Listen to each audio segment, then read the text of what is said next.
illegal. Making campaign contributions illegal. It's also, by the way, again, this is another piece, Charles, that just blows my mind. There's a very specific statute under the federal election laws that prohibits a foreign national from participating on one side or the other or any side of a presidential campaign Right. and being compensated for it. Right. Steele got $22 million. He was a foreign national. Nobody's talking about the fact that he violated the federal campaign laws, that Hillary and the Democratic campaign violated the laws, and that they hired this foreign national to work for hire pay, substantial pay, to try and come up with dirt on Donald Trump. That was a violation of the federal election rules. Nobody's talking about that. Right. Okay. So how do you weave Obama into? Well, I weave Obama into it in that this intrusion from the Russians came on his watch. I remember an interview was done with President Obama after President Trump had won, and they asked him specifically. This was in January. Barack said, "Yes, the Russians interfered with our elections." So the interviewer said, "Did they change votes?" He said, "No, they didn't change any votes, but they influenced the outcome of our election." And the interviewer said, "Well, how was that?" He said, "Well, they, had, various sites that influence voters. I don't know why these people think that they really can control how people vote and how people think." It's kind of like Michael Brzezinski. And I'll never forget, Micah saying that we tell you what to think, not Donald Trump. Donald Trump is trying to tell people what to think. That's our job. Mm-hmm. Right. And clearly they didn't feel that the American electorate was smart enough to figure out what to do. Well, but I'm going back to my point. They didn't change any votes. They tried to change the way people think.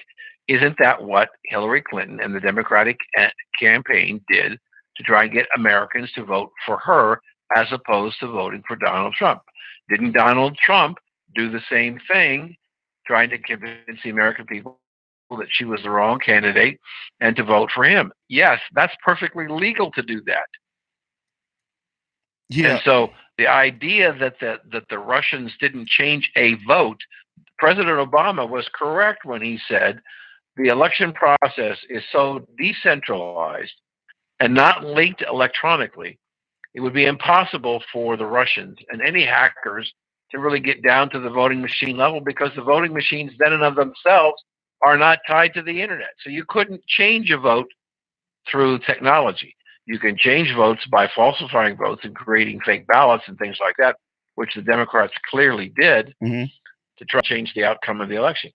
But Russian interference compared to what Hillary was spending, over $1 billion.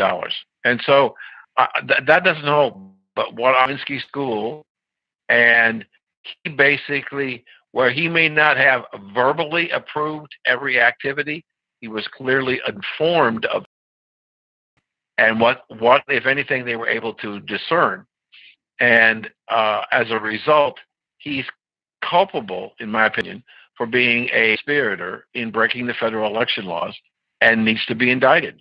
And so people were, when I said this over the weekend to some people, so do you think that Barr is going to try and indict the former president of the United States? Wow. And I said, right now, I have a belief that Mr. Barr, the famous question, what did Barack know and when did he know it? And did he provide emotional support for those operatives who were releasing names of people who cooperated with the press, right, who leaked all this stuff? Right. Because you have to say, Charles, if you're going to say he was an ineffective president because he didn't control his people, and that may be a crime in and of itself. No, but he did control his people, and we know that he was actively involved, and we know that he co-signed with Brennan and Clapper uh, on that the fact that the Russians interfered with our elections. That's what Barack Obama said. Barack Obama said the Russians Hmm. interfered with our elections. He didn't talk about collusion. He didn't talk about spying. He didn't talk about interference. He said, "I'm sorry." He said interference. That's what the word he used. And I think that we as Americans need to connect the dots better. We need to focus on when Barr said that he thought that the Trump campaign was spied on. I dropped my pen. I was taking notes. Hmm. I dropped my pen. And it wasn't a Hmm. conscious, it wasn't a conscious reaction. It was an unconscious reaction to the fact that, oh my God, these people were actually spying on the president. So I remember that Mike Rogers went to the Trump campaign, said they're listening to you. Trump Tower is being surveillanced. And that's when Trump packed everything up and moved it to New Jersey. He moved his headquarters to the Trump complex in New Jersey. Hmm. So, What you're saying is, how far should the attorney general go? well, I think the attorney general, Does he I think the attorney general should go to the as end of the trail? to the end of the trail, and that's what Barr said he was going to do. Remember, Barr said he's going to look Hmm. at the invest at Yeah, where this all and he started. and he wants to. Yeah, he wanted to know when asked by the senator whether or not this was a legal spying. He doesn't know, and if the spying, the Steele dossier, then he doesn't have. Then he knows he has to go further. I question whether or not, and it's another thing that he said that's very important, Charles. What's that? There is one system of laws in this country, not two. Yes, One. sir. No, they're not. And so that was a message to, huh? If that was true, Pardon? how could Jesse Smollett get all the charges dropped against him? Hello? It would be that was state court. That was not federal court. Uh-huh. Barr has no jurisdiction I know in that. state court. I know that, but I'm just talking So about she was law. a state prosecutor, not a federal. Yeah. Pardon? Yeah, I know that, but I'm just Now, saying that if he can, if it, well, I agree. I think it was. I mean, I looked at that and I said, how stupid are these Democrats? How stupid. I did a show this morning and I started off this morning and said, let me give you a quote from a patriotic American who lived a long time ago but made a lot of sense. And he said, when you find yourself in a hole, the first thing you should do is stop digging. Democrats don't know how to stop. They absolutely. If you look at how they've reacted, and the basis of obstruction of justice is the fact that the president of the United States fired James Comey. He fired based on a, again, they're not talking about this. He was fired based on a nonpartisan recommendation of a Democratic assistant attorney general and a Republican attorney. He has the right to do that. There is no requirement that oversight, Congress has any responsibility in the executive branch for the executive appointments. And it's like these dumb Democratic candidates who say, well, Barr was actually for Barack Obama. oh, Did he totally. not say publicly he was the president's wingman? Yep. And is the president allowed to have people who support his agenda? The Democrats don't think so. They think they ought to have people who don't support his agenda. So it just shows how much digger they're digging the hole and don't see it. And I'm waiting for someone to run. I want to know which one of those 18 candidates, maybe as many as 22, is willing to go into the Democratic convention this next summer and say, I'll take the bullet for the party. I'll be the Walter Mondale of 2020 What does because that? that's what's going to happen. Wait a minute. What does that mean? I'll That's be what on deal of the Democratic Party. What does that Walter mean? Walter Mondale lost to Ronald Reagan 49-1. 49-1. Hmm.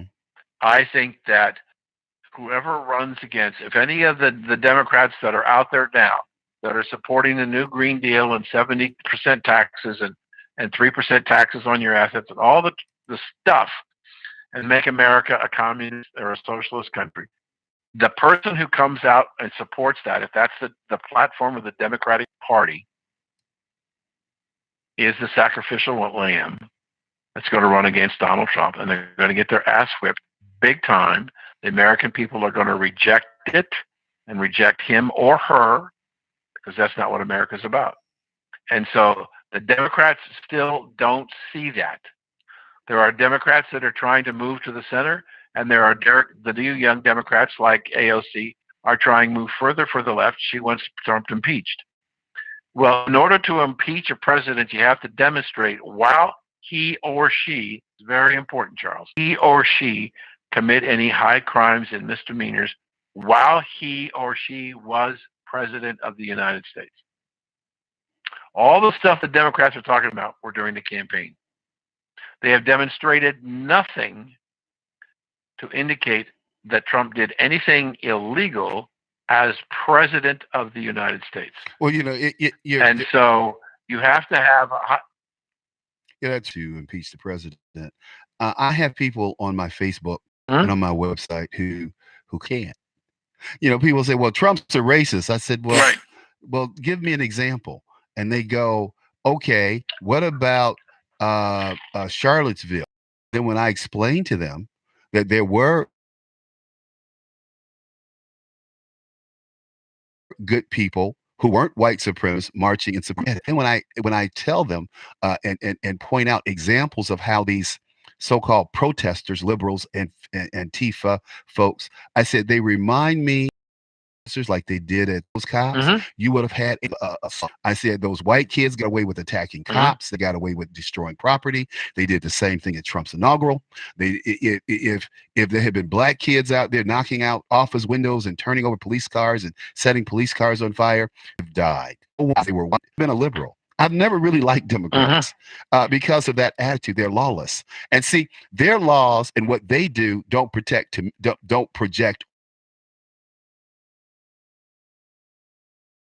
on me, and I'm not a part of that. Like all the time, you weren't part of the suffrage movement. You weren't part of any of these things because you're a black woman. They don't get it, but they're starting to. But anyway, look, man, what are we going to do? Mueller and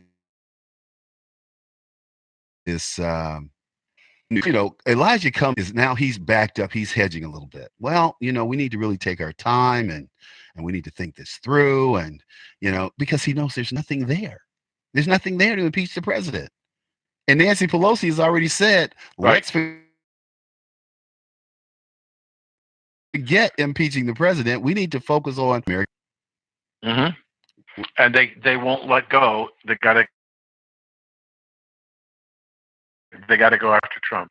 So here's what what is the right word? Not impales as a result of that was legal or illegal. I think that's going to happen, and it's probably happening right now. The next thing is we have the Inspector General for the Justice Department, who is expected to make his report in late May or early June. That will come in. Then we've got the guy in Colorado who's been looking at this the same, and he's expected to have his report probably come out sometime in August is the working time. And shortly after that, I think right going into the fall, we will have Barr come out with his results. And so what's happening is there's going to be a slow drip process of information coming out that's going to make the Democrats look even more ridiculous.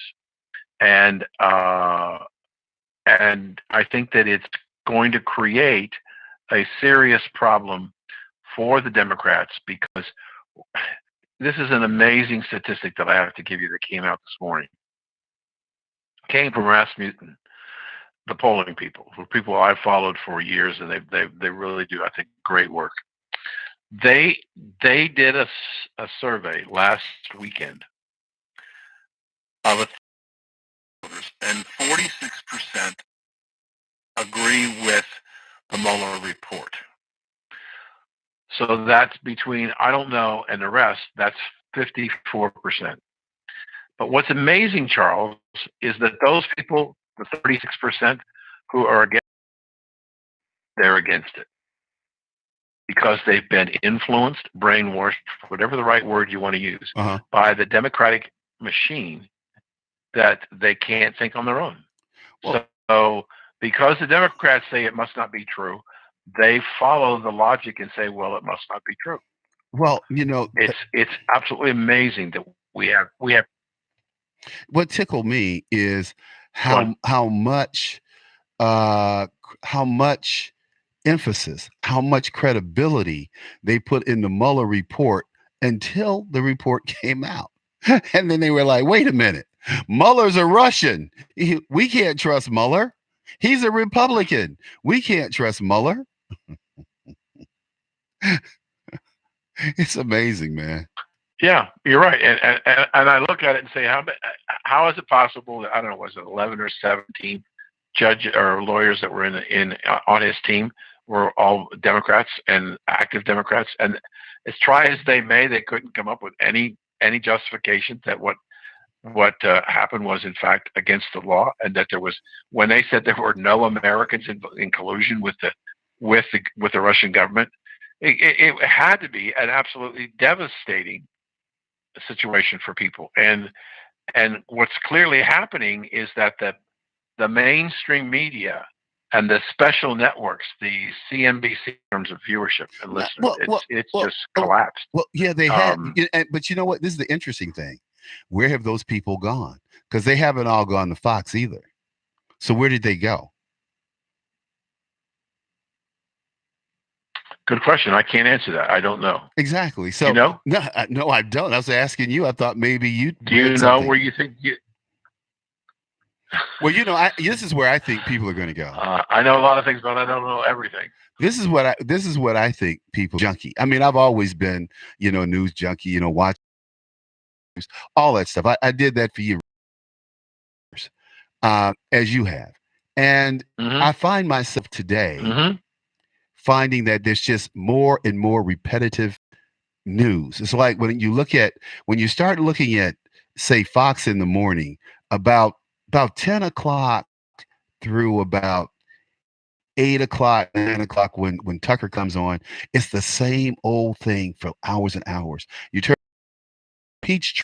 Well, we really they just Right. I wonder where they get these people, because they come on and they're sitting there at MSNBC, and I pass through various venues where they don't put on Fox News, but they'll have CNN or MSNBC, like they're supposed to be not offensive to most people. So you sit there, right, eating lunch or, well, whatever, and you got MSNBC on, and they have the sound down, but they're running the caption, and you're going, how stupid are these people? And they keep saying things like, well, Trump's a criminal, he's a liar. And I said, who told any more lies than Barack Obama? I mean, really? I mean, there were, in my opinion, there were several lying presidents who just stood up and told bold-faced lies. One was Clinton. George Bush told a few bald-faced lies, but Barack Obama told every time his lips were moving, he wasn't telling the truth. And Donald Trump, he may say a few things that are not true, but they're not lies. The facts aren't right. So, but the one that really gets me that Donald Trump tells, and I'm sure he knows better, is that his daddy was born in Germany. His dad was born in Germany, and that just tickles me to death. Um, but this is a guy, in this Trump guy. He's not a politician. You can tell a guy who's free. We haven't had a president sit in the Oval Office who was free from the financial shackles of America, free from the financial shackles of financial independence until Donald Trump. Think about it. You had when we first founded this country, most of the people who were in office were business people. And then we started getting the politicians. We started getting Mm-hmm. the congressmen and the governors and the senators. And, the last person to come into the Oval Office from business, the closest one, was Hoover. And Hoover had been a big mining exec, and then he became Secretary of Commerce, and Mm-hmm. then he ran for president. But he's the closest thing to Trump Mm-hmm. from leaving the private sector and going directly to the Oval Office. Am I right or wrong? Right. And here we go. No, you're correct. You're And so correct. and so The we. la- the last the last senior executive that served in the White House was Oh, no, but HW. ran No, no, the baseball team. no, but HW was a governor. The what? He was a governor. Yeah, He but came out of government. I'm sorry. GW was the governor of Texas Yeah, too. he came out of he But came out of government. he had experience in the not school. I'm going off on a quick tangent here because you're raising something that I think needs to be raised. In addition to not knowing and understanding how business works in the United States, these congressmen and senators, they also don't understand Al Qaeda. They don't understand ISIS. They don't understand terrorist groups and their fascination and their loyalty to the Quran and to Sharia law. They have no clue, none. Especially Eric Holder. Here's a man who went to Gitmo to defend terrorists, and he becomes the Mm-hmm. Attorney General of the United States. How in the hell does that happen? Right. Because he's black. He's black. Only in America. Only in America. So, speaking of which, we have Yes. this, and you and I haven't talked about this because we haven't talked in a while, but Omar, Allah Omar. It's amazing to me. Yes. It's amazing to me. This woman is very anti-American. She's a Somali. She's a Muslim. Yes. And I always say that Islam is not Islam is by its very nature not compatible with democracy and our form of democracy and our constitution. There may be other democracies out there, but our democracy guarantees the freedom of speech, the right to worship in the religion of your choice. It does not say that you have to subvert or suppress your religious beliefs because of Muhammad or Allah or your sexual orientation. It does not say that. But we have allowed these people to paint this cloud of political correctness that inhibits and infringes on our inalienable rights. And I'm not saying that you should be mean to people or disrespectful to people. What I'm saying is that we need to understand that we have rights. And when I talk about issues, I talk about those issues and back them up in the Constitution, in the very fact that my religion says that certain acts are sin. I don't care what man's law says. I don't care if man says you can marry a light pole if you want, or you can marry a pig. My religion does not say that. It says a marriage is between a human man and a human woman. That's what my religion says. It doesn't leave any room for interpretation. Mm-hmm. So, and I'm not going to allow man's law. Oh, you broke the law. How did I break the law when I believe? It's just like a conscientious objector. See, I've never had problems with conscientious objectors, even though, I'm very pro-American, very pro-military and all that stuff, the vet, all that good stuff. But I've never had a problem with a conscientious objector because that's his right or her right to be a conscientious objector. That's what we fight for. That's what our democracy says. But I do have problems with people who want me to change what I believe in because it's offensive to them. And I often say, we were having this discussion at an art show, and I said to someone, they were arguing about the Supreme Court is going to look at whether or not sexual orientation can be covered under sex bias laws. And I said, man can make whatever rules he wants to make. God is very clear. And if you don't believe that, remember Sodom and Gomorrah. And if that's not enough, remember the Great Flood. And so people got to get quiet. Sure. So this was the thing. After I said that, people said, well, Charles, I guess you made your point. We're going to change the subject now. I said, yeah, that's what we should do. Because at the end of the day, we can bicker back and forth all we want. Man by nature, man by nature is a sinner. That's who we are. And God sent Jesus here to forgive our sins, not to promote sin. I'm sorry. That's the bottom line. So, and I'm not going to participate in that ever. Yeah, no, I agree. So, I look at some of these stations. I look at the Hannitys, and I look at, the Fox people and how they're capitulating, how they've come full circle in the last 10 years to their positions. And I tell you, I used to look at Fox religiously. Since Bill O'Reilly has left, I just don't have the interest. I don't know I do know what it is. I don't find them intellectually stimulating or interesting. That's the bottom line. That sums it up. Did that sum it up? If you say so. Maybe I have the wrong Charles, but it seems to me that what's happened on Laura and on her show and on Hannity's show, and to some degree Shannon Breen's show overnight, is that they have the same people, and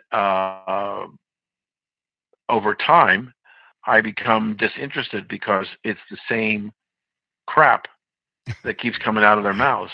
And so I'm not being as you said, intellectually challenged to think about what's going on when I hear the same people come on all the time. And right. If they're going to try and help people, I think they need to have a greater rotation in this sense. Maybe I'm being naive because there aren't enough people out there in the United States that would be of interest to a broader audience. And at the same time, I'm wondering, do people really care anymore? When you ask the question, all the people who lost the CNNs and the MSNBCs and all of those, you asked where the listeners went. Well, and watchers, we can see that in some respects, some of the ratings for Sean and Laura went up pretty strong, but not representing 100% of the people who left. And so I think maybe they just turned off. I think they did turn off because, one, they felt deceived. They felt used. All of a sudden we had this gangbuster report that was going to come out that was going to reveal a conspiracy and a scandal in Gate. In some respect, I was in college when Watergate came out. In fact, I remember I was a midshipman at sea when President Nixon resigned, and they showed it on television. And we talked about the peaceful transition of power. Whereas in Venezuela or another country, you made those banana republics, you would have had, shooting and killing and people dying in the streets. We just had the president get on a helicopter and go out to Andrews Air Force Base and fly to California. Mm-hmm. So yeah, and I guess what I'm concerned about, I heard another statistic today, saddened me a great deal. A third of this country doesn't know what happened. What? A third doesn't know. Wow. Yep, I saw that poll today. So what poll was that? Remember, most of the millennials were not around when it happened. What poll was that? I'm sorry? What poll? I think it was a Gallup poll. I think it was a Gallup poll. I'm not quite. I remember seeing. I'm not sure I can substantiate that it was Gallup, but I didn't mean to see. I said, wait a minute, how is that possible? How is it possible that they can't remember? You know, we have this ceremony every September 11th. Many people have no idea how many people were killed on September 11th. They don't know who did it. So it's because we have subsequent generations come through the public education in our country, and they don't talk about it. Talk about that part of American history. And to me, that's something that should be taught Yeah, in our classrooms across the country but that's all the why time. that's And so when you have that's why Omar thinks she can get away with saying some go ahead. people did something instead of Muslim terrorists, Islamic jihadist terrorists killed Americans. She can't say that Right. because, And so what and if you or I say it, then we she is then we're an Islamophobe. Well, I'm an Islamophobe, okay? Because I could care right. And less. I've been saying all along that for the past, for the longest time, last 40 years or so, the protected class by the Democratic Party, or purported protected, the last 5 6 years, that has changed, and we're seeing it right now in the Congress. The protected class, the Democratic Party, are Muslims, The and protected. I What think do you mean for by one very simple what do you mean reason. by protected class? When she opened her mouth and made her anti-Semitic remarks, Oh, the Congress was some people in the Congress were outraged, called for her resignation from the Foreign Relations Committee, and that there should be some censure. So we started this process of creating a resolution supporting Israel and objecting to anti-Semitism. And when it came time to go on the floor, what happened?